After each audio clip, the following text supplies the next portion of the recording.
Bien, comenzamos la sesión de hoy que versará sobre esencialmente búsquedas en bases de datos y relativos a los certificados electrónicos. La presentación que os intentaré colgar porque pesa 25 megas, es muy pesada, ¿vale? Porque hay mucha foto y mucho elemento. La colgaré íntegra en el campus, ¿vale? Para que tengáis toda la información. Aquí lo que haremos será un breve resumen de los aspectos más importantes que debéis conocer en relación con los certificados electrónicos. En concreto, en relación con los certificados electrónicos y la base de datos disponibles en la Administración española esencialmente son tres, ¿vale? Por un lado, la base de datos de la Dirección General de Tributos, que como ya sabéis, se encarga de emitir las consultas tributarias de carácter vinculante, y esa base de datos de la Dirección General de Tributos se accede a través del petete.mihacienda.gov.es y se accede a una pantalla en la cual podemos hacer consultas que puedan ser tanto vinculantes como no vinculantes. Lo más interesante, ¿vale? Es lo que tenéis dentro del material, es la posibilidad de combinar, ¿vale? Combinar elementos para que las consultas salgan de una manera más reducida. Porque si metemos simplemente una consulta relativa a vivienda, pues lo que va a ocurrir es que nos saldrán muchísimas consultas y tendremos que buscar mucho. Para evitar eso, existen una serie de operadores, ¿vale? Una serie de operadores que son los siguientes. Por un lado tenéis el operador AND, que esencialmente sirve para unir, y por tanto, cuando pongamos el operador AND, lo que va a ocurrir es que tiene que cumplirse las dos palabras, ¿vale? Por lo tanto, tienen que cumplirse las dos palabras. También tenemos el de o y no, estos dos operadores, que lo que harán es, por ejemplo, si quiero que sea vivienda y no habitual, pues pondría vivienda, punto, no habitual, ¿vale? Con eso haría que las búsquedas que me realizan son solamente para viviendas no habituales. Por otro lado, tenemos, por ejemplo, podemos utilizar el plusvalía o minusvalía. Si ponemos esta opción de plusvalía o minusvalía, me buscará dentro del todo el texto, ¿vale? Que aparezca la palabra plusvalía o aparezca la palabra minusvalía, ¿vale? Si, por ejemplo, quiero utilizar el de vivienda, ¿vale? Pues imaginar que quiero buscar un contribuyente que tiene una plusvalía o minusvalía y ¿qué pasa con su vivienda habitual? Pues utilizaría plusvalía, ¿vale? Minusvalía y vivienda habitual, ¿vale? Con eso, ¿qué haría?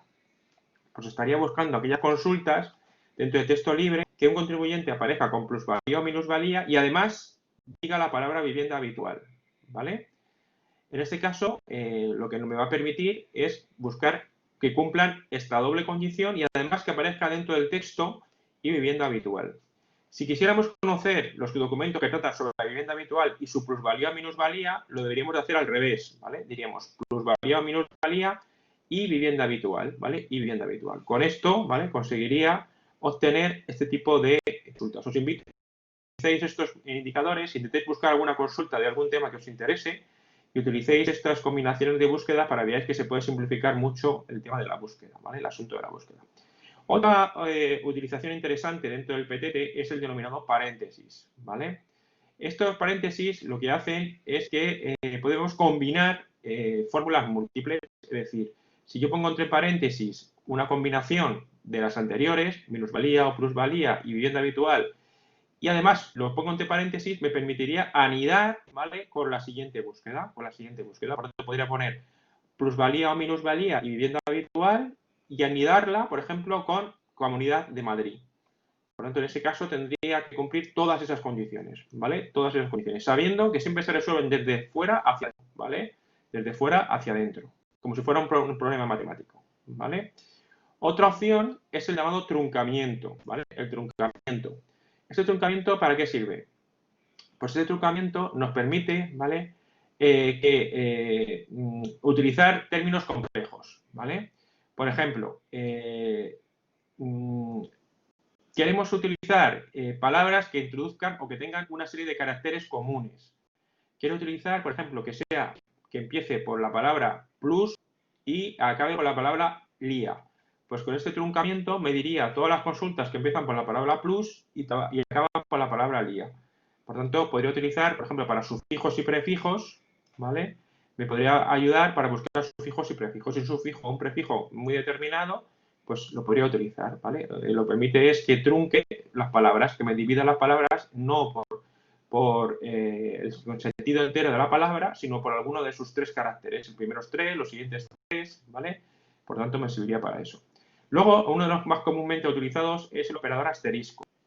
El operador asterisco lo que va a hacer es que todas las palabras que vayan después de ese asterisco, da igual la combinación de letras que tenga, van a ser objeto de salir en la consulta. Por tanto, si yo pongo, por ejemplo, VIP y le pongo un asterisco, todas las palabras que empiecen por VIP, da igual lo que venga después, me lo va a decir.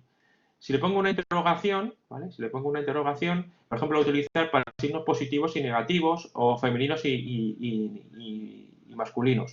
Si le pongo interrogación y, por ejemplo, pongo alumno y le quito la palabra O, la letra O de alumno, y le pongo una interrogación, me aparecerá todo aquello que ponga alumno o alumna, ¿vale?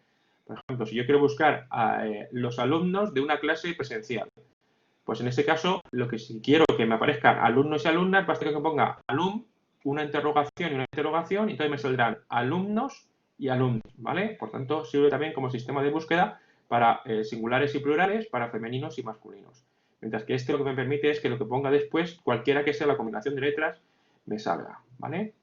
Por ejemplo, vamos a ver un ejemplo. Si yo, por ejemplo, pongo acción y un asterisco, me va a aparecer acciones, accionista, accionariado y la propia palabra acción, ¿vale? Como veis, como le he puesto el asterisco, todo lo que aparezca después, da igual lo que aparezca, van a aparecer en la consulta.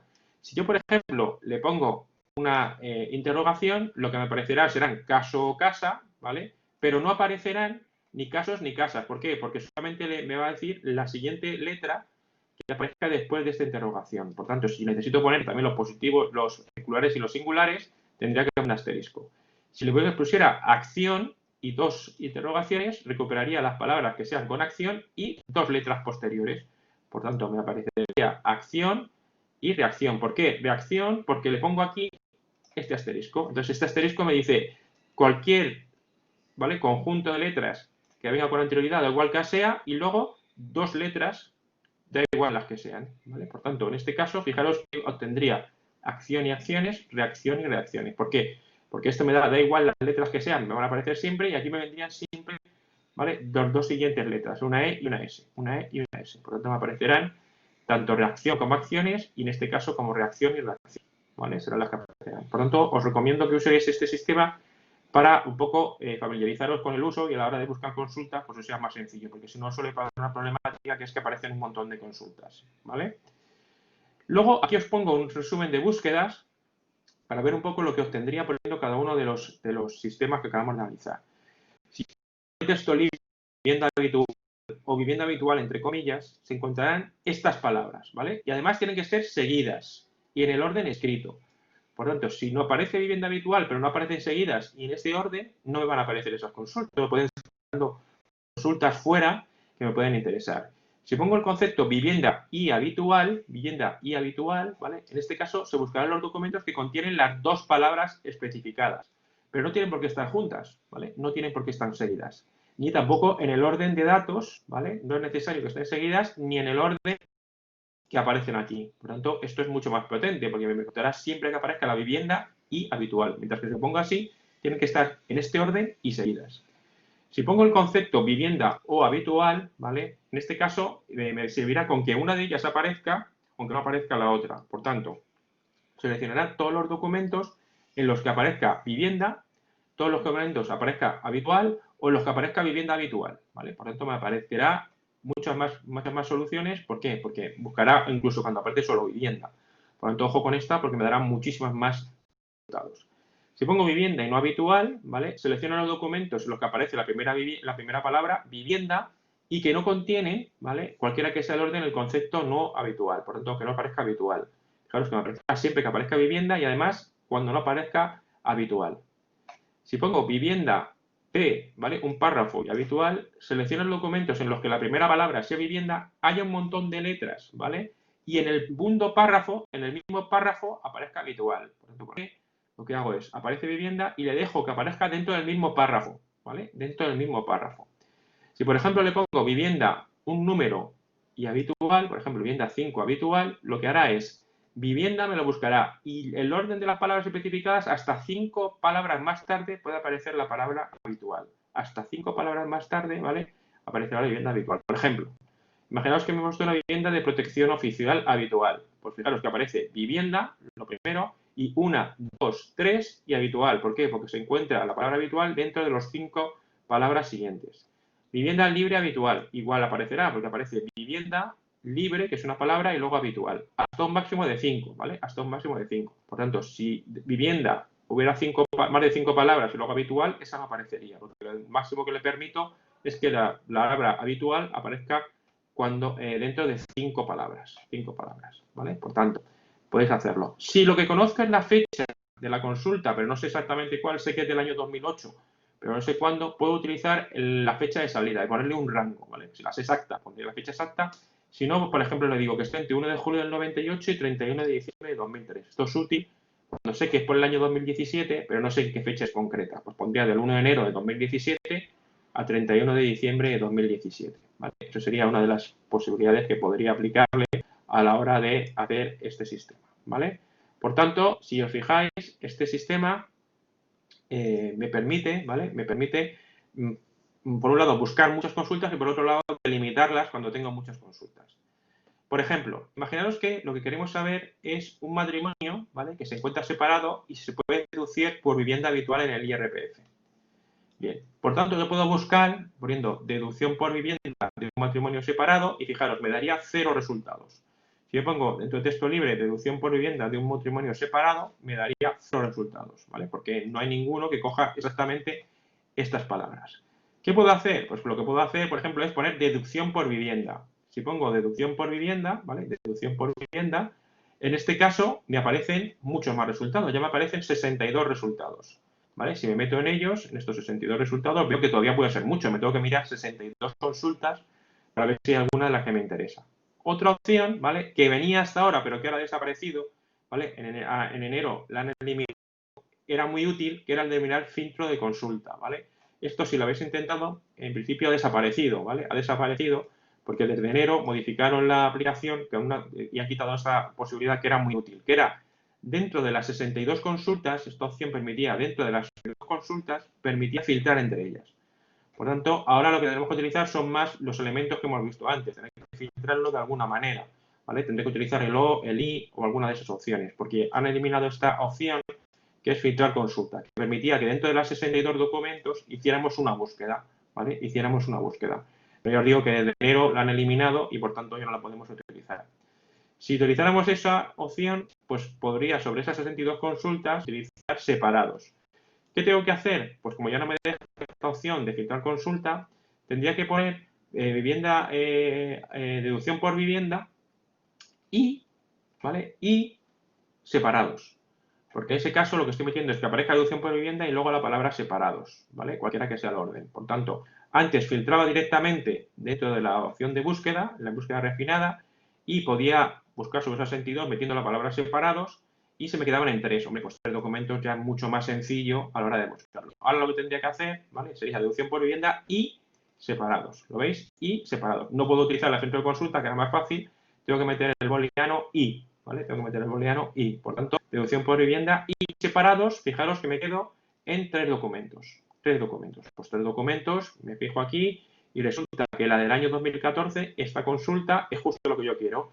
Su vivienda habitual por indiviso por su cónyuge, uno se lo ha quedado y ha agotado su prestación por subsidio por desempleo. Por tanto, justo la que yo buscaba era esta, ¿vale? Justo lo que yo buscaba era esta. Bueno, pues esto es un poco lo que se os pide en alguna actividad de evaluación más adelante, que indiquéis cómo habéis llegado a la solución de la consulta en concreto, ¿vale? Veis cómo aquí hemos llegado y por tanto se os va a pedir que lleguéis a la consulta en concreto. Será un caso real y que lleguéis a esa consulta en concreto. En este caso era la V0736/2014. Esta es la opción. Por otra parte, si queremos ya hacer consultas al Tribunal Económico Administrativo Central, podemos acudir al denominado DICTEAC. El DICTEAC, ¿vale? Lo que permite es hacer consultas respecto de resoluciones del tribunal, ¿vale? En el ámbito central. Y lo que nos va a pedir es en la pantalla inicial, si sabemos la reclamación, pues fenomenal, porque pondremos la reclamación. Si sabemos la fecha de resolución, podemos meter un rango. Sabemos que en 2018 meteremos un rango. Si supiéramos de qué unidad, si es de recaudación, si es de gestión, si es de IRPF, podríamos meter la unidad resolutoria, con lo cual ya limitaríamos bastante. Si sabemos la norma, que normalmente la sabremos, si es de IRPF, pues pondríamos la norma, el precepto, si sabemos el número de artículo y luego el concepto. Y puedo optar o bien por criterio, unificación de criterio del tribunal, o bien por resoluciones, que serían casos de pronunciamiento del tribunal. Criterios es como dijéramos, obtener aquellas cuestiones en las que el tribunal ya ha fijado un criterio para todos los casos que sean iguales, en tanto que las resoluciones sería para un caso en concreto. Y luego puedo utilizar, pues, o bien el texto libre, que sería todas estas palabras, o una frase exacta. En esta frase exacta, ojo, porque tienen que ser exactamente esas palabras en ese orden, ¿vale? Para poder buscarlo. Aquí simplemente indicaros que cada criterio puede estar hasta un máximo de 10 conceptos, por tanto, yo no puedo pasar más de 10 conceptos a la hora de filtrar y lo tengo que utilizar, pues, el sistema, por ejemplo, de impuestos sobre el valor añadido, exenciones en inmuebles. Pues pondría concepto 1, impuestos sobre el valor añadido, concepto 2, exenciones y exenciones en inmuebles. Le doy, ¿vale? En este tema de concepto, que se pueden ir abriendo hasta 3. ¿Cómo se abren los conceptos? Cuando estoy trabajando en la aplicación para hacer las prácticas del supuesto, hay aquí un más, ¿vale? Hay aquí un más, le dais a ese más y me permite no solamente ver el concepto número 1, impuestos sobre el valor añadido, sino seguir metiendo conceptos para llegar a la solución. Bien, esto es un poco lo que os quería comentar relativo a la parte de bases de datos, la búsqueda, que lo mejor es que practiquéis, intentéis buscar alguna cuestión en concreto que tengáis interés y intentéis buscarla de la forma más rápida que podéis conseguirlo. Bien, en cuanto a los certificados electrónicos, es fundamental. ¿Por qué? Porque para analizar todo lo que vamos a ver luego, a posteriori, en las sedes electrónicas, debemos estar dotados o tenemos que tener un certificado electrónico, un certificado electrónico en cualquiera de sus modalidades. Entonces vamos a ver hoy cuáles son las modalidades y cuál sería la fórmula para obtenerlos, ¿vale? Os dejaré en la presentación, que ya os digo que tiene muchísimo, viene muy detallado cómo se tiene cada uno de los certificados y hoy lo que haremos es centrarnos en los elementos básicos de los certificados electrónicos. Bien, los certificados electrónicos pueden ser para personas físicas, para representantes de personas jurídicas, ¿vale? Administrador y demás, para certificados de representantes de entidades sin personalidad jurídica, por ejemplo, una comunidad de propietarios, una comunidad de bienes, una herencia yacente, certificados para el uso de las administraciones públicas y el certificado de administrador único o solidario, ¿vale? Por tanto, fijaros, dentro de las sociedades podemos tener dos tipos de certificados, el de personas jurídicas y el de administrador único y solidario. Cuando la sociedad, su órgano de administración, es un administrador único o solidario, podrá utilizar este sistema. Y cuando tiene otro tipo de órgano de representación, tendremos que acudir al de personas jurídicas, ¿vale? El coste, pues luego lo veremos, son 14 euros para este y 24 euros para este, ¿vale? Y 24 euros para el segundo. Ese es el coste que se pagará a través de la sede electrónica. Hay que decir que este supuesto de administrador único y solidario no sirve para todos los casos, solamente cuando exista un único administrador o la sociedad tenga una representación solidaria. Por ejemplo, si tuviera una mancomunada, no serviría, ¿vale? No serviría. Y, por tanto, tampoco servirá, ¿vale? Para otro tipo de entidades. Bien, en cuanto a la instalación de certificado electrónico, pues tenéis que hacerlo desde un ordenador, ¿vale? Desde un ordenador, y una vez que hagáis ese ordenador, os den un código, os mandarán un código, y desde el mismo ordenador, ¿vale? Que habéis obtenido ese código, tenéis que ir a las oficinas de la Administración Tributaria, ¿vale? Para obtener, una vez que obtenéis el código en el ordenador, entrando en la Fábrica Nacional de Moneda y Timbre, una vez que tenéis ese código, vais a la Administración Tributaria y del mismo ordenador, esto es muy importante, ¿vale? Y con el mismo navegador de la solicitud, por lo tanto, ojo, con el mismo ordenador y con el mismo navegador de la solicitud, vais a, una vez que os dé la Administración y os dé de alta, podéis obtener un certificado y ya podéis utilizarlo. Luego ya veremos que lo podéis exportar. Es decir, yo lo que necesito es que desde el mismo ordenador y con el mismo navegador que lo he solicitado, ir a la administración que me den un código y activarlo en un ordenador, pero luego se puede exportar. Por tanto, no es necesario que siempre utilice el mismo ordenador.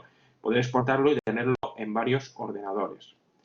Bien, estos servicios de sede electrónica se pueden obtener en la agencia tributaria, pero hay otros organismos que los emiten, ¿vale? Entonces, dentro de esta página, que es la del Ministerio de Industria, Comercio y Turismo, se dice todos los organismos que tienen, como dijéramos, la confianza de la administración para que se puedan emitir. Por tanto, no solo en la administración tributaria, sino que si tengo otro más cerca, puedo acudir a esta página del Ministerio de Industria, Comercio y Turismo y ver si hay alguno más cerca de mi domicilio que emita este certificado con las garantías, ¿vale? De esta directiva, de este reglamento, reglamento 910/2014 de la Unión Europea.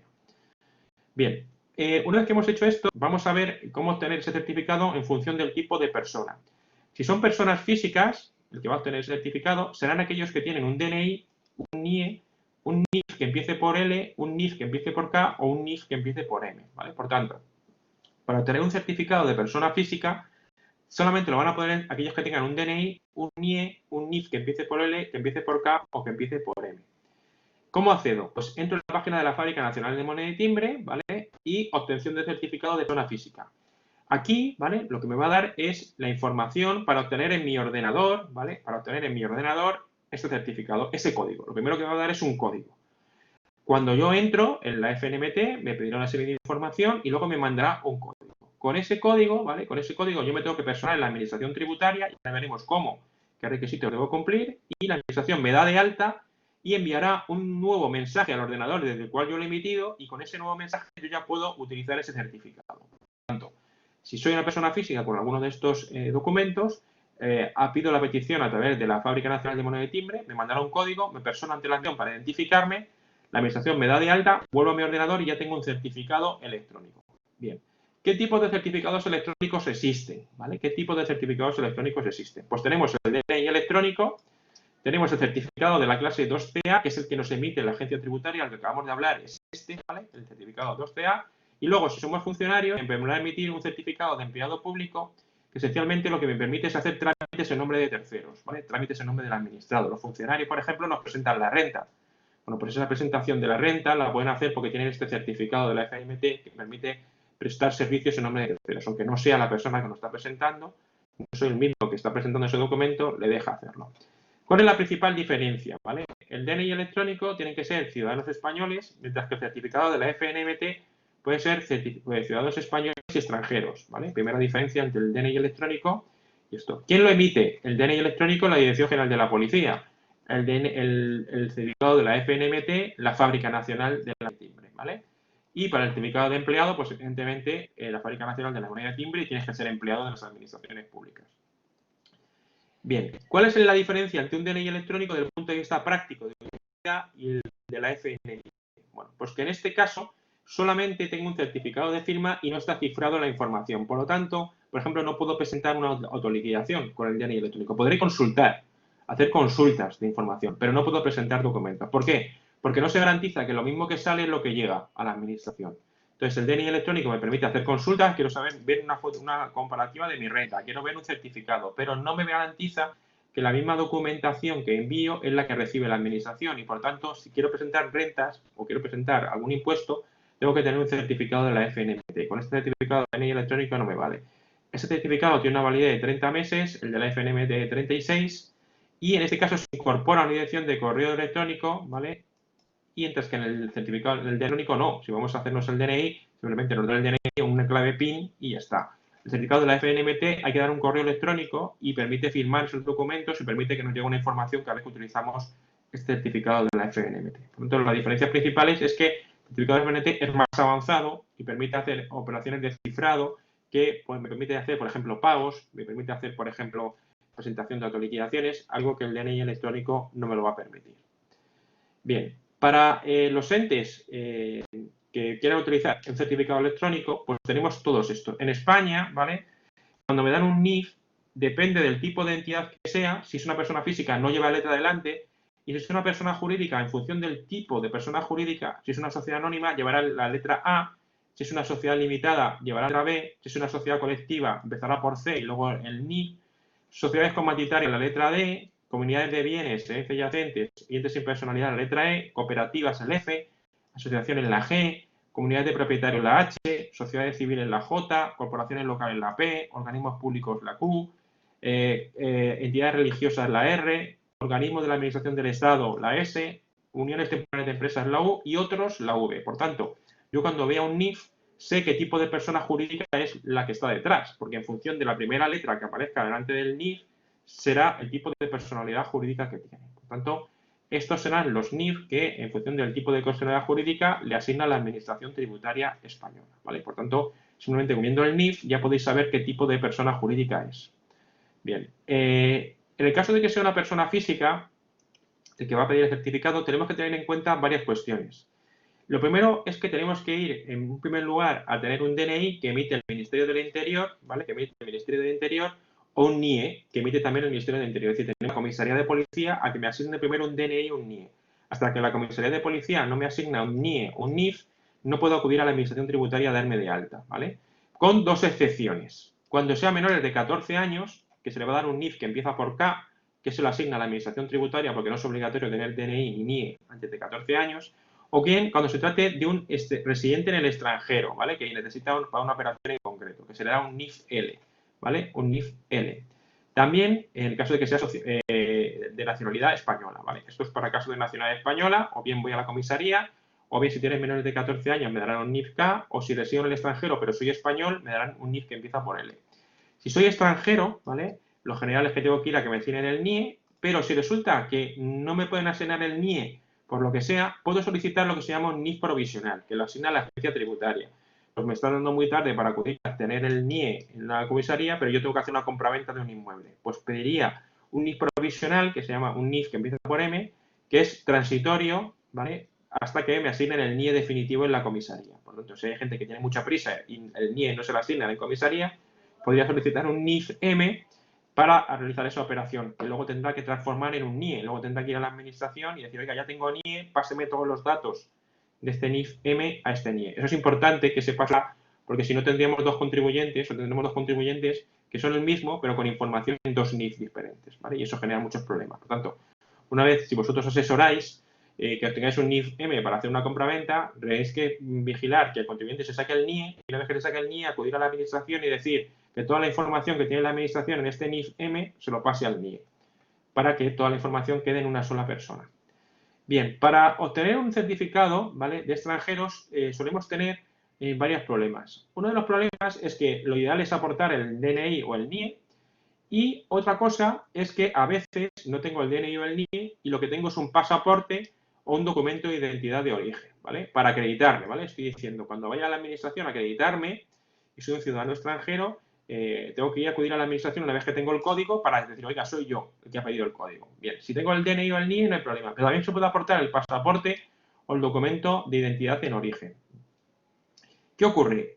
Si yo no tengo claro la administración o vosotros si trabajáis como asesoría, no tengo claro si ese NIE es válido, es falso, no sé, os parece algo que es raro, podéis acudir a esta página que es de la Unión Europea, ¿vale? Que se llama el programa Prado, perdonad, y este programa Prado lo que hace es que me va a dar cuáles son los documentos vigentes en cada país. Por tanto, si acudís a este programa Prado, me va a decir cuál es la última variación que ha habido y cuál es la fecha de expedición. Entonces, si os veis algo raro, por ejemplo, en esta vez que hice yo la consulta a Prado, me decía, el documento que existe en Singapur, ¿vale?, que es el último que se ha aprobado, es de 30 de octubre del 17, a partir de aquí se inició este documento. Entonces puedo ver el documento, me puedo comparar si lo que me aporta es correcto o no. Por ejemplo, en Tanzania, que era otro de los que había, este es el documento para los diplomáticos. Si tengo duda, este es el documento que tiene que tener un diplomático. Vas país por país, ¿vale? Vas país por país. Incluso se puede comprobar la validez. Con el número de documentos se puede saber si es válido o no válido. Junto a esto aparecen documentos que llaman curiosos, ¿vale? Los pasaportes fantasía. Esos pasaportes fantasía son que realmente se emiten pasaportes, pero realmente los países que están detrás no existen. Entonces, por ejemplo, aparece un pasaporte de Alaska. Bueno, Alaska como tal no existe, pertenece a Estados Unidos. Uno de la Imperial Casa Azteca. Bueno, pues esos pasaportes. Vasconia, Baltic States, no sé, Carolina, octavo estados y octava dinastía. Legitimación del Cuerpo Diplomático Internacional. Bueno, pues aquí nos va a dar una serie de pasaportes que se han detectado y que son falsos, ¿vale? No existen esos pasaportes y, por tanto, que tenemos que tener cuidado con ellos. También, junto con esos pasaportes, ¿vale?, de pasaporte fantasía, veremos que me aparecen los llamados pasaportes camuflaje. Y son pasaportes que realmente han dejado de tener existencia, ¿vale? Son antiguos pasaportes, pero que los países o ya no existen o ya no se puede utilizar ese pasaporte. Por ejemplo, British Honduras, que ahora es Belice. British Guiana, que ahora es Guayana. Ceilán, cuando ahora es Sri Lanka. Por ejemplo, no sé. Dutch Guiana, cuando era Surinam. No sé. Western Samoa, que ahora es Samoa. República de Yugoslavia, que sabéis que ya no existe como tal. Bueno, pues en ese caso yo tendré que tener atento porque hay países que ya esos pasaportes ya están fuera de uso. Hay que tener cuidado si nos aportan ese tipo de documentación para hacer operaciones. También puedo buscar en Prado, ¿vale?, para de un país en concreto saber cuáles son todos los documentos que se han emitido a lo largo del tiempo. Entonces, si yo entro en algún país concreto, los que vienen en Prado, ¿vale? Por ejemplo, en España, pues me va a decir todos los pasaportes que se han emitido en España durante cada periodo de tiempo, ¿vale? Cada pasaporte durante cada periodo de tiempo. Y me va a decir hasta cuándo estuvo vigente o desde cuándo estuvo vigente. Porque, claro, en España, a partir de enero de 2015 está este pasaporte. del 14 de agosto de 2006 en adelante estaba este. Del 24 de julio de 2003 en adelante estaba este. Por tanto, veis, me va dando los pasaportes. Por tanto, yo me diré la fecha de expedición y miraré si el pasaporte coincide o no. Si lo que buscas es un DNI, pues también me da los DNIs, ¿vale? De cada estado emitidos por España en cada fecha. Pues a partir de enero de 2015, este es el DNI. Hasta el 16 de marzo de 2006, este era el DNI.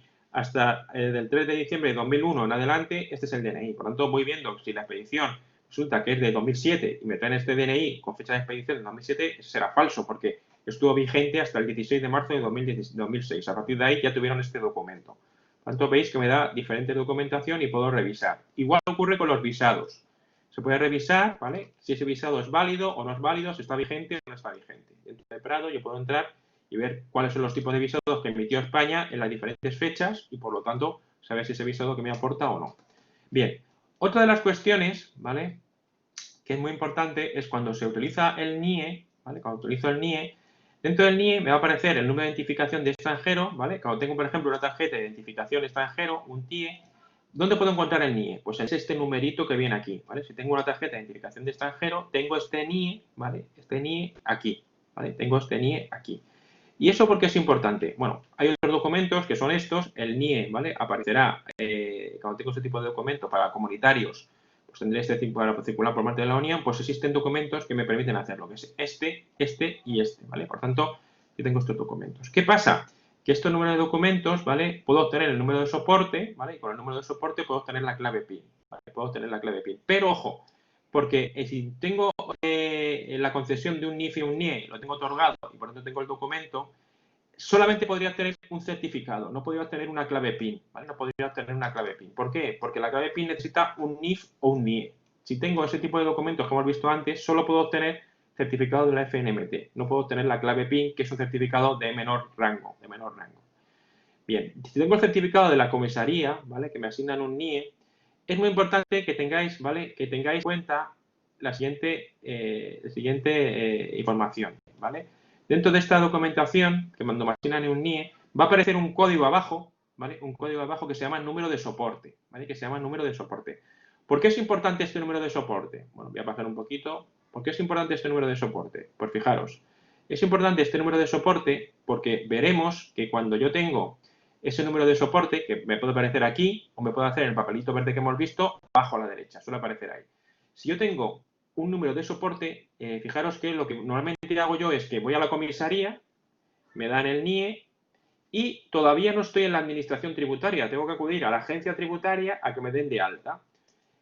Pues ese paso me lo puedo ahorrar. Me lo puedo ahorrar porque si yo tengo el número de soporte, ¿vale?, este número de soporte, puedo utilizar la sede electrónica de la agencia y con el número de soporte me va a permitir que metiendo aquí una serie de datos, ¿vale?, me va a pedir el NIF, el código de soporte, ¿vale?, que os han dado ahí, una cuenta bancaria en España, con este número de soporte y la cuenta bancaria en España, automáticamente lo pincho, ¿vale?, con este número de soporte que fijaros que aparece aquí, ¿vale? Aquí tenéis el NIE en este tipo de cartas, el número de soporte aquí, o el que hemos visto antes, ¿vale? Tenéis el NIE que es este y el número de soporte este. Pues me ahorro ir a la administración. ¿Por qué? Porque me permite a través de la sede electrónica, pidiendo el NIF, un código de verificación, ¿vale?, que es el que os digo del soporte, el número de soporte y un número de cuenta, con eso, ¿vale?, con eso doy de alta a ese contribuyente. Por tanto, para vosotros o cuando trabajéis para otro tipo de ciudadanos, ¿vale?, con ese meto el número de soporte, una cuenta y el NIF y me permite, ¿vale?, me permite con ese número de soporte dar de alta a ese contribuyente. De tal manera, ¿vale?, que no es necesario que vaya a la administración a darse de alta. Por tanto, si tengo un señor que ha obtenido ya el NIE, pero ahora tienes que ir a darte de alta porque va a empezar a trabajar en España, va a hacer una actividad económica, normalmente lo que hacemos es, tengo el certificado, que lo he obtenido como hemos visto antes, me voy a la agencia tributaria, presento un 030 o un 036 para darme de alta. Bueno, pues ese 030 y 036 que me obligaba a ir a la administración, ya no hace falta, porque teniendo el número de soporte, el número de registro, tal y como os he indicado aquí, ¿vale?, poniendo esta información que me va a meter dentro de la sede electrónica, automáticamente me da de alta. Y por tanto, fijaros que nos ahorramos el trámite de tener que ir a la administración a que me den de alta a un contribuyente que ya ha tenido, lo puedo hacer desde mi oficina, darle de alta a ese contribuyente, o si es para mí, no hace falta que vaya a la administración, perder una mañana para darme de alta. Basta con el número de certificado, el número de soporte, ¿vale?, y una cuenta para que me pueda dar de alta en todas las obligaciones de la administración tributaria. Vale, ¿me seguís hasta aquí? Más o menos, ¿me vais siguiendo?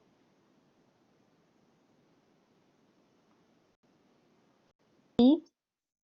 ¿Vale? ¿Habéis utilizado algún sistema? No sé si alguno de vosotros es profesional, trabaja en España en materia de asesoría o certificado, ¿alguna de vosotras?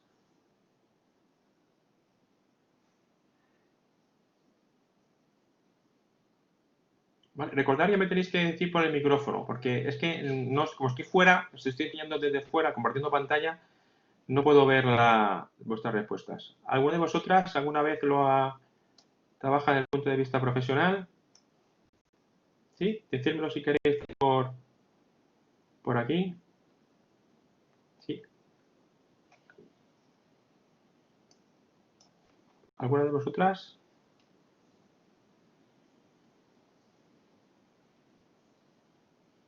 Bueno, pues lo podéis utilizar, ¿vale? Algunos de vosotros lo podéis utilizar si trabajáis desde el punto de vista profesional, ¿vale? Lo podéis utilizar. Bien. Más utilidades de este certificado. Por ejemplo, si trabajáis con niños en España, ¿veis bien la pantalla ahora? Porque normalmente cuando me salgo luego tengo problemas. ¿Veis bien la pantalla? ¿La estáis viendo bien?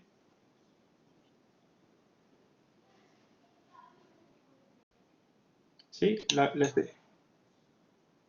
¿La veis bien? Sí, ¿no? Vale.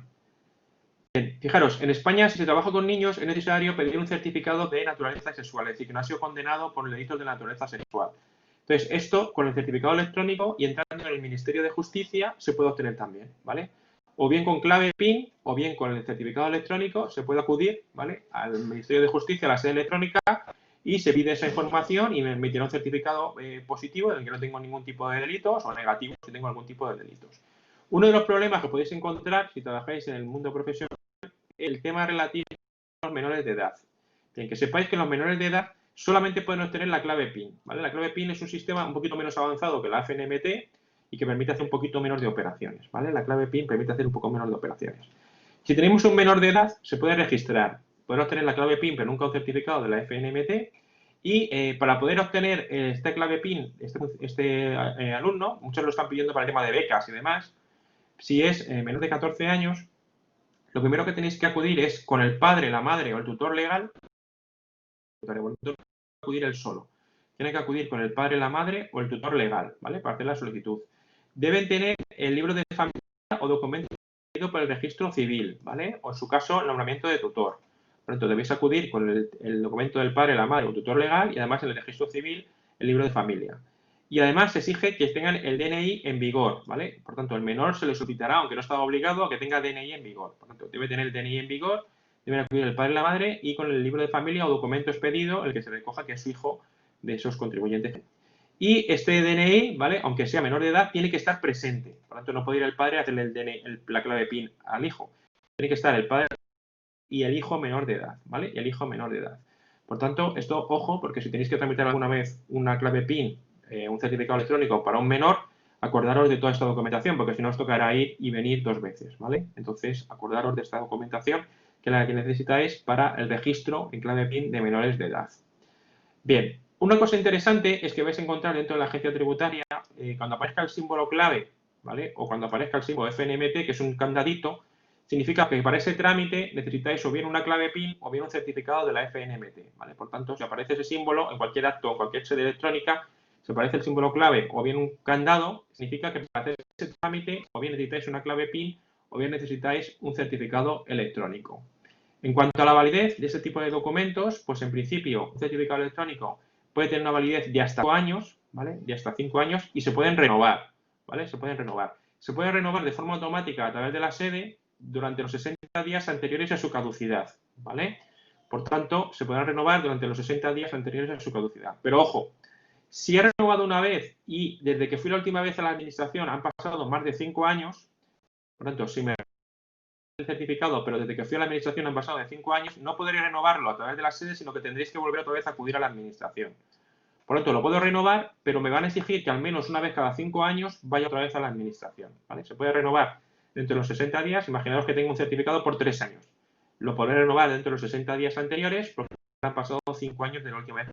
Pero la segunda vez que quiera renovar ese certificado, como habrán pasado 6, me exigirá ir a la administración para de nuevo identificarme, ¿vale? Para de nuevo identificarme. Bueno, eso es importante porque si vais a renovar un certificado, por ejemplo, de la FNMT, que para personas físicas son 4 años y para personas jurídicas da 2 años de validez, significa que fue hace 4 años, podrá renovarlo una vez, pero la segunda vez que quiera renovarlo habrán pasado 8 años y por tanto no me dejará hacerlo a través de la sede. Tendré que ir de nuevo a la administración para identificarme, ¿vale? Por eso podéis tener, a veces ha habido problemas de, oye, la otra vez lo renové y ya no me deja. No me deja porque al menos una vez cada 5 años tengo que acudir ante la administración tributaria. Y en la forma de pago de estos certificados, ya hemos dicho que eran 24 para los de administrador único y solidario y 14 para la persona jurídica. Y para entidades sin régimen de sin entidad jurídica, la del 35.4 de la Ley General Tributaria, valen 0 euros. Se paga con tarjeta, ¿vale? Y se puede reembolsar, si me he equivocado al pedir el certificado, dentro de los 7 días naturales. Si me equivoqué en el certificado por lo que sea, puedo pedir que se me reembolse, ¿vale? Dentro de los 7 días naturales contados a través de la solicitud del certificado. Una vez que tengo hecho eso, si existe alguna duda, pues tengo un horario de atención y este número de teléfono os pongo aquí para cualquier duda o cuestión respecto a los certificados. Bien, estas cifras de 24 y 14 son más IVA, ¿vale? Tenéis que añadir el correspondiente IVA. Y os emitirá una factura. Normalmente, si es una persona física no lo necesitará, pero si es una persona jurídica, la factura para deducirse el gasto. Os puedo solicitar esta factura por forma y me la van a enviar por mail, ¿vale? Me enviarán la factura por forma por email. Bien. Otra de las cuestiones que más problemática dan es que la documentación en la cual hay que identificar algún certificado en el que sea administrador, algún certificado expedido por algún organismo público, tienen una validez de 15 días. Por tanto, si desde que yo hago la cita, desde que me emiten ese documento hasta que yo me persono en la administración han pasado más de 15 días, me dirán que no vale. Por tanto, si yo pido alguna documentación, ¿vale? Y tengo que aportar algún certificado de algún organismo público, por ejemplo, registro mercantil de que es el administrador en ese momento, registro de la comunidad como que es una entidad que está reconocida ahí. Si tiene más de 15 días, ¿vale? Tiene más de 15 días, me va a decir que no, que ese documento no vale porque la validez que tenía ese documento era por 15 días y me volverá a tocar a pedirlo de nuevo. No obstante, como existe cierto atasco, ¿vale? Cierto atasco en las oficinas por consecuencia del COVID, cierto atasco en la entrega de documentación, se va a permitir, ¿vale? Que esa documentación, el plazo de 15 días, ¿vale? Se computen desde la fecha en que se solicitó la cita. Por tanto, si resulta que la cita no me la dan hasta dentro de 20 días, pues evidentemente estaré fuera de plazo. Bueno, pues lo que dicen es que si la cita está pedida dentro de los 15 días, aunque yo vaya más tarde, será documento válido. Por tanto, si yo pedí la cita el día 10, aunque tarde un mes en que acudí a la oficina porque no había ninguna cita antes, será válida, porque lo pedí dentro de los 15 días primeros. Eso por el tema del COVID, ¿vale? Como consecuencia del COVID, si yo pido la cita dentro de estos 15 días, será válida, aunque me atiendan dentro de 20, 30 los días que tarden en atenderme, ¿vale? Este tema, pero muy importante, si no se da esa circunstancia, recordad que la documentación tiene que ser 15 días antes. Si la aportáis con una documentación que lleva 20 días desde que se emitió, os dirán que no sirve y tendréis que volverla a emitir. Si alguien, por lo que sea, tiene que renovar el certificado, ya hemos visto que hasta 60 días antes y en el plazo máximo de 5 años tiene que volver a acudir. Para las personas jurídicas, los certificados se renuevan cada 2 años, ¿vale? Cada 2 años. Bien, lo que os decía es, yo tengo un contribuyente que se quiere dar de alta, es lo que se denomina el autocenso. Para darme de alta en el autocenso tengo que tener un DNI o NIE asignado, voy a la administración, tengo el DNI o el NIE asignado, y una vez que tengo para darme de alta para empezar una actividad, no hace falta que vaya a la administración. ¿Cómo lo hago? Pues me meto dentro de la opción, lo que se llama alta censal de personas físicas, me meto ahí y me va pidiendo una serie de datos. Me va pidiendo, por una parte, que diga mi dirección, dónde soy, de dónde quiere que me notifique, si soy residente, si soy hombre, si soy mujer. Me va a pedir una serie de datos la administración para darme de alta a los efectos tributarios, en la base de datos tributaria. Yo tendré dado de la base de la policía y ahora me tengo que dar de alta en la administración tributaria. Bueno, pues una vez que tengo esto, me va a dar un documento y me va a decir, oye, esto ya está dado de alta en la administración tributaria y me mandará una tarjeta de identificación, ¿vale? Una tarjeta de identificación. Por tanto, esta tarjeta de identificación será el documento por el cual, cuando me piden como que está dado de alta en la administración, este documento me lo vuelcan y lo tengo a disposición en la sede electrónica. Por tanto, siempre podré volver a obtenerlo. Otra de las cuestiones, ¿vale? Dentro del modelo 030, censo de obligados, declaración de censo de alta, cambio de domicilio o datos personales, en concreto, ¿vale? Es este trámite que os marco aquí, ¿vale? Este trámite que os marco aquí, ¿vale? Por tanto, este trámite que os marco aquí es donde me tengo que dar de alta. Este es el documento, en el cual, el botón en el que tengo que dar. Esto lo veremos cuando veamos la gestión censal en la electrónica, lo veremos, pero lo meto aquí porque para que veáis que con un certificado yo ya puedo hacerlo. Lo puedo hacer directamente o lo puedo hacer por un colaborador social, por tanto. O el contribuyente directamente se mete y se da de alta él solo, o bien acude a un colaborador social. Si vosotros trabajáis en una gestoría, asesoría o lo que sea, podéis dar de alta a contribuyentes que tengan el NIE o el NIEF. Por tanto, si os dice, bueno, me tengo que dar de alta y hacéis el trámite, le mandéis a la comisaría y cuando venga con ese documento a la comisaría, os metéis en esta opción y podéis darlo de alta sin acudir a la administración. Por tanto, cobraréis lo mismo, pero os haréis un viaje. Por tanto, muy rentable, ¿vale? Por tanto, como colaborador social, podéis dar de alta también a un contribuyente que tenga un NIE a través de este link que aparece aquí. Ojo, con certificado de la FNMT, ¿vale? Con certificado de la FNMT, no clave PIN. Tenéis que tener certificado de la FNMT. ¿Cómo lo hacéis? Pues introducís el NIF, introducción de nombre y apellidos, introducís el número de soporte, que es lo que os decía antes, para poder darlo de alta, introducís una cuenta bancaria, indicáis dónde va a vivir, qué residencia va a tener y toda la información que se necesita. ¿Veis? Os va pidiendo información, vais metiendo dónde vive, aspecto de notificaciones, es distinto de dónde va a tener el domicilio. Una vez que tengáis todo eso, confirmáis los datos, esta es la información que aparecerá, y os dirá dar de alta de identificación fiscal. Y ya tendréis ese número de alta, ya le podéis dar al contribuyente, al cliente, diciéndole, mira, ya tienes aquí, ya está dado de alta ante la administración, directamente él o a través de colaboradores sociales, ¿vale? A través de colaboradores sociales. Si os pusiera esto, ¿vale? Cuando tramitáis esto, una incidencia que consiste en le falta documentación, que el contribuyente no está censado a sus expedientes. Por tanto, si el contribuyente resulta que ya tiene el NIE, pero se ha dado de alta dentro del censo, este es el mensaje que les entrará cuando intente hacer algún trámite en la sede electrónica. Por tanto, si os viene que tiene algún problema la sede electrónica que le pone esto, aunque tiene el NIE, es simplemente que no se ha dado de alta ante la administración y tendréis que hacer los pasos que hemos visto ahí para darlo de alta, ¿vale?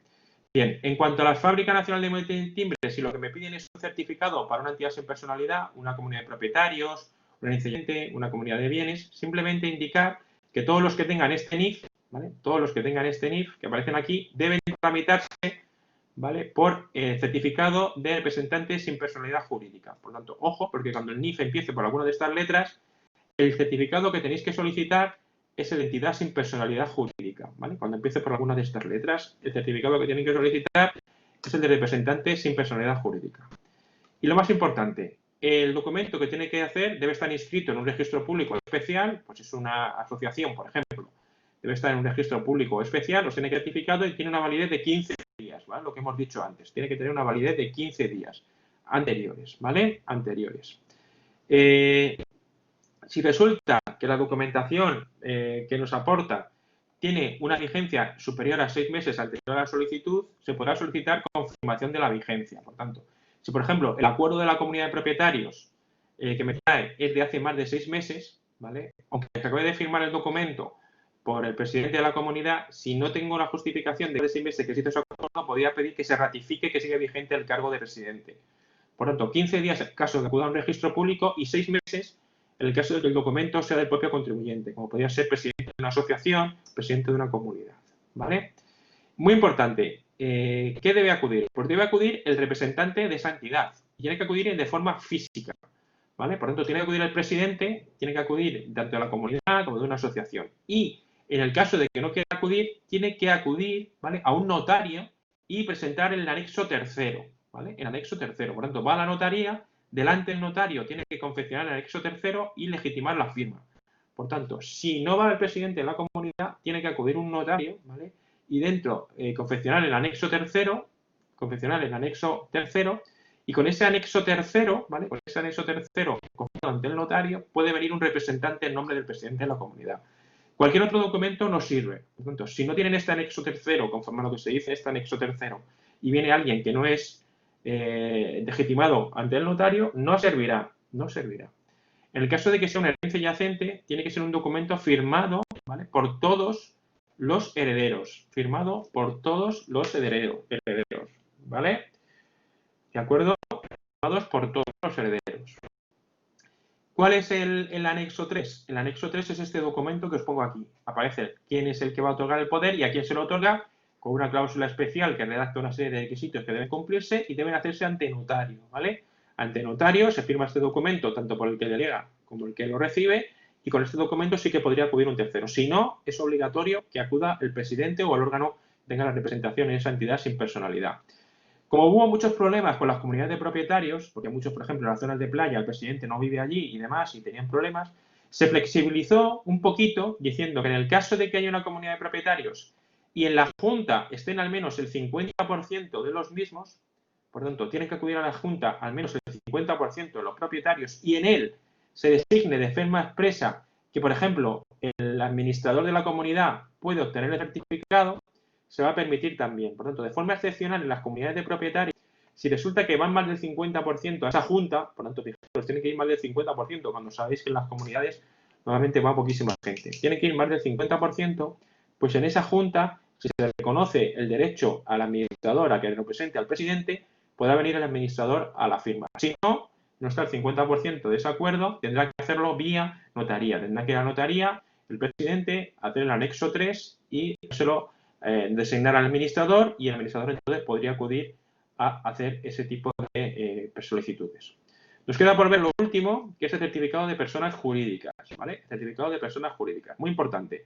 Si se trata de personas jurídicas que no sean administradores únicos o solidarios, tiene que acudir el representante de la entidad y con un certificado del registro mercantil, como que los cargos están vigentes con un plazo máximo de 15 días. Por tanto, si es persona jurídica, pero no administrador único o solidario, ¿vale? Tiene que acudir quien tenga la representación de esa entidad con un certificado del registro mercantil y que no tenga una fecha superior a 15 días desde que se emitió. Por ejemplo, asociaciones, fundaciones, entidades religiosas, cooperativas, no inscribes en el registro mercantil, ¿vale? Esas tiene que venir el representante de la entidad y con un certificado emitido por la entidad competente con un plazo máximo de 15 días. Especial trascendencia tienen las sociedades civiles.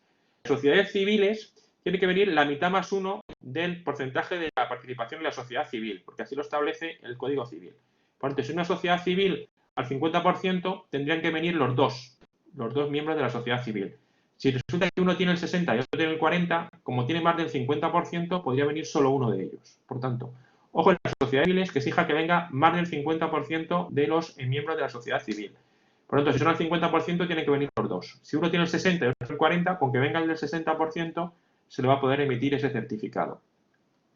¿Cómo se obtiene ese certificado? Pues acudimos a ese administrador o órgano con un documento, una validez no superior a 15 días, y una vez que se acude allí,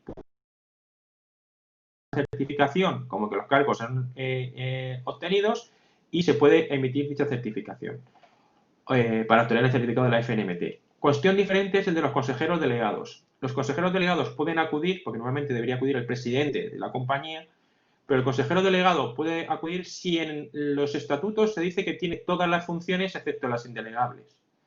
Por tanto, ¿un consejero delegado puede obtener un certificado de la FNMT? Sí, pero con la condición de que en los estatutos se diga, ¿vale?, y inscrito en el registro mercantil, que tiene todas las competencias excepto las indelegables, ¿vale? Si el consejero tiene todas las competencias excepto las indelegables, puede acudir y no es necesario que acuda el presidente de la compañía. Por tanto, para los consejeros delegados, ¿vale?, si existe esa cláusula dentro de los estatutos que diga que puede acudir y excepto las indelegables por ley, podrá recibir el certificado. Una cosa que os podéis encontrar también en la vida profesional es que sea un socio único, ¿vale? Sea un socio único. El hecho de que sea socio único no le acredita para obtener el certificado. Por tanto, socio único no le acredita para certificados. Lo dice expresamente la Fábrica Nacional de Moneda y Timbre. Si solo acredita que es socio único, pero no acredita que es administrador de la compañía, no se le emite el certificado, ¿vale? Aunque sea socio único. Si no acredita que es el administrador, no se le emite el certificado. Solo se le va a emitir el certificado de la FNMT al presidente del Consejo de Administración o al consejero delegado si tiene atribuidas dichas competencias, ¿vale? Tiene dichas competencias. Si aparece con un poder general, que eso también es objeto de mucha discusión, el poder general no vale. Tiene que ser un poder general que anexe lo que hemos visto en el anexo tercero. Por tanto, un poder general no sirve para obtener el certificado de la FNMT. Poder general que además tenga la cláusula especial de lo que hemos visto en el anexo tercero, ¿vale? Por tanto, un poder general no sirve, tiene que tener la cláusula del anexo tercero para que se pueda acudir una persona en nombre de los presidentes. Para los refugiados hay una tarjeta que se denomina tarjeta roja, pues eso no sirve para obtener el certificado de la FNMT, ¿vale? Un refugiado que lo único que tenga para identificarse es la tarjeta roja, eso no sirve para obtener tampoco el certificado de la FNMT. Bien, ¿qué ocurre? Es posible que tenga que dar de baja porque deje de funcionar. Pues las entidades que están de baja, ¿vale? Censal, las entidades que están de baja censal, tienen un problema, ¿vale? Tienen un problema. ¿Por qué? Porque esa baja censal implica que se da de baja en materia de certificado electrónico. Y si tienen que presentar algún impuesto o alguna documentación, como no tienen certificado electrónico, no pueden hacerlo. En ese caso tienen que acudir necesariamente a un colaborador social, ¿vale? Si hay una entidad de baja desde el punto de vista censal, tienen que acudir, ¿vale?, a una colaboradora social. O bien darse de alta de nuevo, ¿vale? O bien darse de alta de nuevo. O bien se dan de alta de nuevo, o bien tienen que acudir a un colaborador social para que presente cualquier tipo de documento, ¿vale? Cualquier tipo de documento ante la administración tributaria. Se le hace un requerimiento además, se vuelve a dar de alta, o bien tienen que acudir a un colaborador social para que le dé cualquier tipo de documento. Bien. Si se trata de un administrador único o solidario, ¿vale? Administrador único o solidario, ese tipo de administrador único y solidario puede hacerlo directamente, ¿vale? Puede hacerlo directamente a través de la sede sin necesidad de acudir a la administración. ¿Cómo? Bien, pues ese administrador único y solidario lo que hace es que con su certificado de persona física se identifica ante la administración. Por tanto, yo soy fulanito. Y además, cuando se conecta en la Fábrica Nacional de Moneda y Timbre, esta se conecta con el registro mercantil y le envía información. De tal manera que la Fábrica Nacional de Moneda y Timbre tiene, por un lado, que este contribuyente se ha identificado como que es él, y por otro lado, al conectar con el registro mercantil, ve que ese es el administrador vigente. Por tanto, en ese caso, ¿vale? En ese caso no es necesario acudir a la administración para identificarse. Por tanto, si soy administrador único solidario, lo que va a pasar es que el administrador se identifica con su propio certificado y dice, soy Antonio Gómez. La FNMT ya sabe que es Antonio Gómez el que ha comparecido. Automáticamente se conecta con el registro mercantil y ve que es administrador único. Antonio Gómez es el administrador único de esa empresa. Bueno, pues casa las dos documentaciones y dice, vale, pues ya te he identificado, sé que eres tú y eres administrador único. Y por tanto te deja darle de alta en el certificado de la FNMT sin acudir a las oficinas. Por tanto, ese administrador único solidario se puede darse de alta en la Fábrica Nacional de Moneda y Timbre sin acudir a las oficinas de la agencia tributaria, ¿vale? Sin acudir a las oficinas de la agencia tributaria. Me queda por ver solo el registro de sucesores de esta sesión. Cuando alguien fallece, los herederos responden de las deudas. Lo estaréis viendo en la parte de recaudación o en la parte de los obligados tributarios. Cuando alguien fallece, los herederos responden de las deudas, excepto de las sanciones. Bien, es muy importante, lo que pasa es que casi nadie lo hace, pero es muy importante que cuando alguien fallece acuda a la sede electrónica de la agencia tributaria y se dé de alta en este registro de sucesores, o le comunique a la agencia tributaria para que le dé de alta en este registro de sucesores. ¿Por qué? Porque en este registro de sucesores va a aparecer que si hay algún requerimiento a esa empresa que se haya dado de baja en el censo o a ese fallecido, ¿vale? A esa empresa que se haya dado de baja en el censo porque se ha liquidado o a ese fallecido, la administración sepa a quién dirigirse. Si no, va a dirigir la carta a la empresa y nadie la va a recoger. Por tanto, te das de alta en este registro de sucesores, la administración sabe que si va a hacer algún requerimiento o alguna información en relación con ese fallecido, este es el señor que se tiene que dirigir porque es el sucesor, ¿vale?, de la persona física o jurídica, y por tanto, lo que hará la administración es que una vez que tiene esa información, requerirle a él para que aporte la documentación. Simplemente hay que rellenar este anexo 3 también, el que se dice personas físicas o personas jurídicas, quién es y en virtud de por cuál es representante de ese sucesor o de esa persona jurídica como que ha disuelto o liquidado la empresa.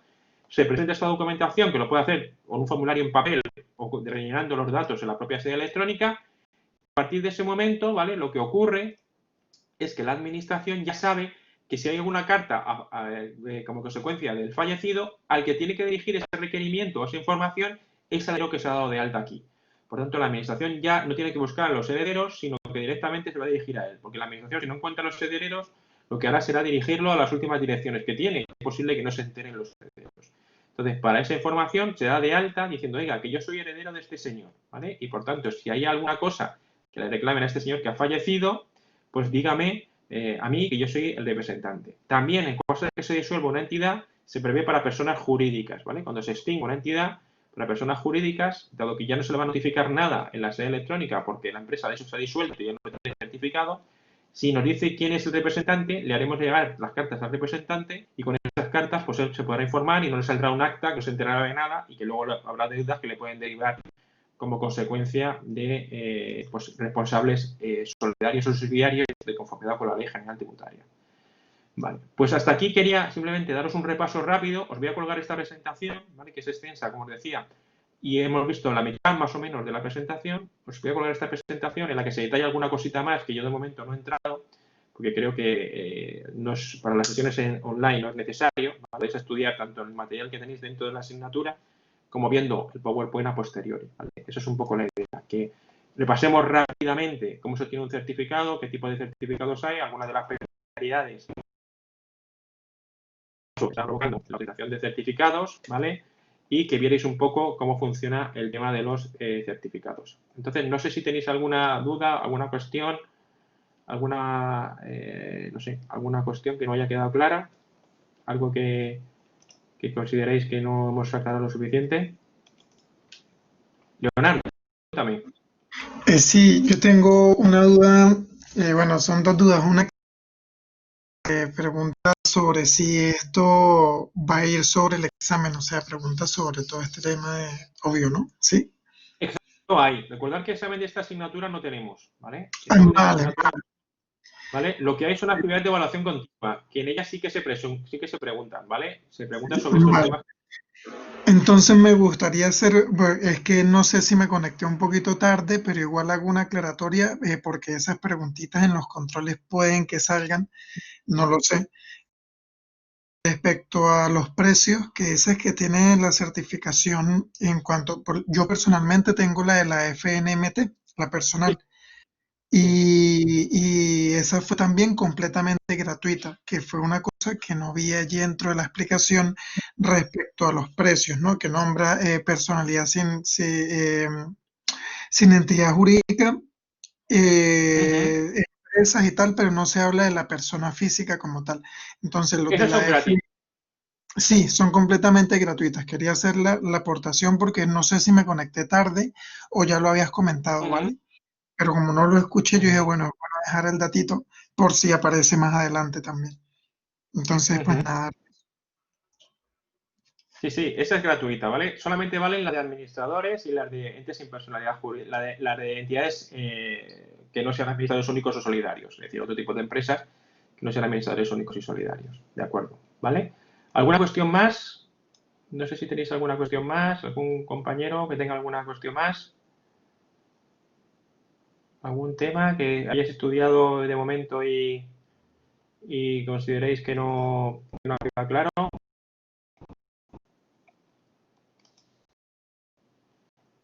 ¿Sí? ¿Alguna cuestión? ¿Habéis empezado a estudiar ya esta parte de la materia, el tema de los certificados, dentro del curso? La verdad es que de mi he comenzado con esta parte de la materia, más sí que conozco un poquitín por lo mismo de que hice la solicitud del mío, pero de resto, ahí no, en blanco. Vale, pues intentad hacerlo. Una parte, como sabéis, de la asignatura es el derecho tributario, ¿vale? Que tiene una parte práctica, vamos, teórico-práctica bastante importante, pero es muy interesante que intentéis meteros en esta parte porque, aunque, no sé si todos os comentaba la pregunta de si trabajáis en el mundo profesional o no, porque en el mundo profesional, con independencia de saber la norma, que es fundamental, evidentemente sin saber la norma no podemos trabajar, prácticamente todo se hace por vía electrónica, ¿vale? Muchos de los trámites se hacen por vía electrónica y si no los hacemos es porque, por desconocimiento de la sede, porque esto nos evita muchísimos traslados, ¿vale? Si vivimos cerca de la administración, bueno, pues es tiempo, pero si vivimos lejos, imaginaos que trabajáis en una ciudad que está a 40 kilómetros la delegación de Hacienda más próxima, ¿vale? La administración de la agencia tributaria. Claro, tener que hacer 40 kilómetros de ida y 40 de vuelta, más el tiempo que supone allí, supone un atraso total, ¿vale? Entre otras cosas, porque los trámites por aquí, muchos de ellos son automáticos. Lo presento y en el momento lo tengo. Y muchas veces acudiendo a las oficinas, lo presento y tienen que hacerlo. Por lo tanto, mi recomendación es que trabajéis esta parte por el hecho de poder hacerlo. Si trabajáis en el mundo profesional, el tema de los certificados de la FNMT es una muy recurrente. Nosotros, el único servicio que tenemos ahora mismo, una espera más o menos de una semana en la administración que llevo yo, es el servicio de la FNMT. ¿Vale? Por tanto, vas a tardar una semana. Si encima de que tardas una semana en poder tramitar este certificado de la FNMT, cuando vas allí te falta algún documento, pues es una semana que has perdido y otra porque hasta la siguiente semana no va a haber cita de nuevo, con lo cual son 15 días. El señor que quiera montar un bar y quiera ponerse a contratar personal y quiera tener gestión de los documentos y o ponerse a contratar y comprar cosas, claro, decir que va a esperar 15 días, pues es un poco... Entonces, lo ideal es que, aunque haya retraso, nosotros veamos los trámites que puedo hacer directamente a través de la sede Se lo hago en el momento, lo tiene hecho y, bueno, él contento y vosotros contentos porque habéis resuelto un trámite sin paseos y encima de manera rápida. Por tanto, ojo, porque el certificado de la FNMT, fuera del uso personal, que lo tenemos para presentar la renta, para obtener un certificado, para ver si estoy al corriente, para muchas cosas, en el ámbito profesional, ¿vale? Desde el punto de vista de la colaboración social, que la veremos en la próxima sesión, ¿vale? Desde el punto de vista de la colaboración social es fundamental. Es fundamental porque, por ejemplo, si me pide un certificado de estar al corriente, pues yo solo puedo tramitar como colaborador social y lo tengo, se envía y en un minuto lo tengo. Si acudo a la administración, pues tengo que pedir un día, me lo van a emitir, luego se lo van a emitir en papel a él, con lo cual tardará una semana en llegarle, mientras que por la sede electrónica lo tendría probablemente en el momento, porque una vez que se emite por la sede electrónica queda automáticamente emitido en la sede y lo tendría en el momento, ¿vale? Por tanto, ojo a esto porque tiene una trascendencia fundamental. Por tanto, tenéis que conocer la norma para saber cómo se aplica el procedimiento, pero también la forma de aplicar ese procedimiento desde el punto de vista práctico. Entendiendo más o menos la idea, por eso los supuestos prácticos que estáis trabajando, muchos de ellos precisamente tratan de esto, ¿vale? De un caso concreto de un señor que quiere hacer un trámite y que le digáis si se puede hacer ese trámite y cómo se puede hacer, ¿vale? La actividad de evaluación continua versa de una parte teórica en la que se pide que, de conformidad con la Ley General Tributaria, demos una explicación a supuestos concretos de un señor y, por otra parte, desde el punto de vista práctico, para que digáis cómo se haría eso en la práctica. Es decir, si tengo que tramitárselo eso, bueno, pues yo me sé mucha teoría, pero ahora cómo tengo que hacerlo. Tengo que ir a preguntar, oiga, ¿cómo se hace esto? Pues la idea es que salgáis de aquí sabiendo hacerlo y cuáles son los trámites que hay que hacer y cómo hacerlos, ¿vale? Y todas las herramientas que permite, ¿vale? Los asistentes del modelo 303, que lo veremos cuando veamos los asistentes virtuales, cómo se puede saber una prorrata, si estoy estudiando el IVA, cómo puedo calcular una prorrata, si un señor está en módulos o no, es decir, muchísimas herramientas que están en la sede electrónica. ¿De acuerdo? Más o menos, ¿entendido cuál es la filosofía de la asignatura? Sí. ¿Vale? ¿Entendido todos? Eso es un poco la filosofía, que conozcáis teoría, que es fundamental, y por lo todo que eso lo llevéis a la práctica, ¿vale? ¿Cómo se puede obtener? Si estáis estudiando la representación, ¿vale? Como estáis estudiando el artículo 45, el 46, la representación voluntaria, pues fijaros, la representación voluntaria que se juega aquí es el administrador. Ahora, ¿puede un administrador pedir un certificado? Pues depende, ya lo hemos visto. Oiga, un certificado dependerá si tengo autorización o no. En principio el presidente. Y un representante, como puede ser un consejero delegado, lo puede tener si se recoge así en los estatutos o tengo un certificado por el anexo tercero.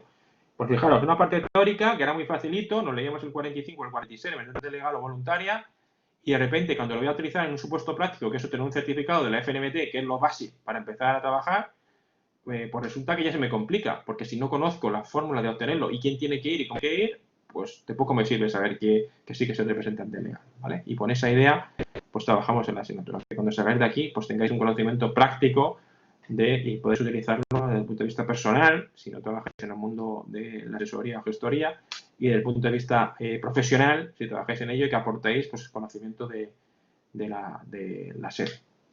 Muy bien, pues nada, si no tenéis ninguna cuestión adicional, pues agradeceros la presencia de aquí y seguiremos haciendo sesiones, ¿vale? Yo os colgaré esta presentación, seguiremos haciendo sesiones. Os he colgado la del otro día y una de recaudación, ¿vale? Porque no podemos hacer de todos los impuestos, de todos los procedimientos.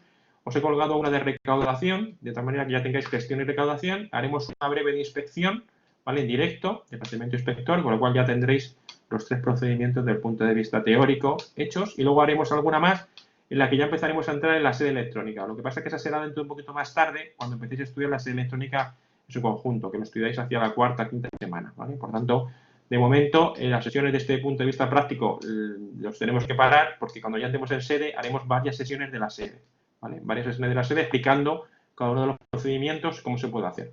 Lo que sí os iré dando serán algunos asistentes virtuales, para que veáis un poco la potencialidad de los asistentes virtuales en materia de inteligencia artificial utilizados en la sede electrónica.